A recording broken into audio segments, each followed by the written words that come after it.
fun and fancy-free. Only one thing could be gayer than that title. And there he is. Yeah, as I said before, I'm not a huge fan of Jiminy Cricket, but luckily he doesn't have that much to do in this. Just like the other films, there's no one story, but in this there's not really a bunch of them either. There's only two. And Jiminy Cricket, for whatever reason, hosts them. It's strange that they would actually call this movie fun and fancy-free instead of just the two titles. It's not like Make Mine Music where if you listed all the titles there wouldn't be enough room. Here there's only two. Bongo and Jack and the Beanstalk. Heck, that's a shorter title than Ichabod and Mr. Toad. They could have done it.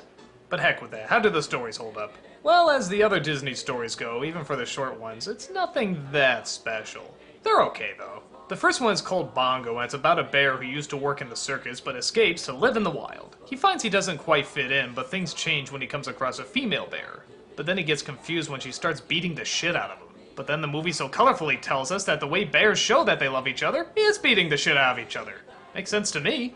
Yeah, even as a kid I thought that was a little weird, and I'm still not sure I buy it now, but it makes for a cute song.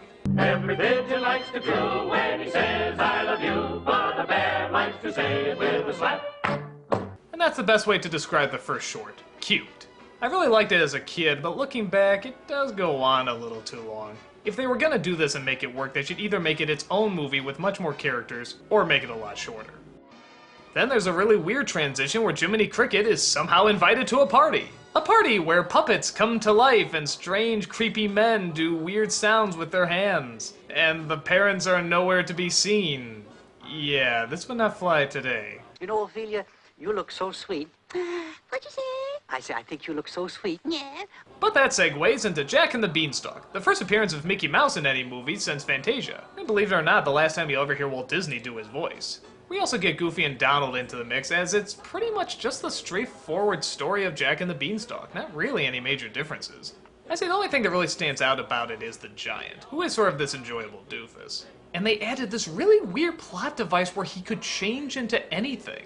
Isn't that strange? He's already a giant, why do you have to give him more magical stuff? Being a giant's enough. On top of that, they don't really do anything with it. There's a whole chase scene at the end where he's trying to get him, but wouldn't it just make more sense if he turned into a cheetah or something? The film doesn't quite have the flow or creativity that Make Mine Music had. And to be honest, I don't know what the connection is with all these things. You have Jiminy Cricket, then a bear from a circus into the wild, then a creepy man with puppets, and then Jack and the Beanstalk. How's it all tied together? Individually, they work okay, as cartoons, but I don't think there's enough of them to really warrant a film. Or if they did pick two, they'd have to do ones that are particularly unique or particularly cinematic, and neither of these really aren't. Again, they're not bad, they're just not anything that special. But they have their own charm and likability to them, so I guess they work out. I'd say it's probably better just to rent them individually and skip the middle parts, but that's just me. If it looks good to you, you'll probably like it.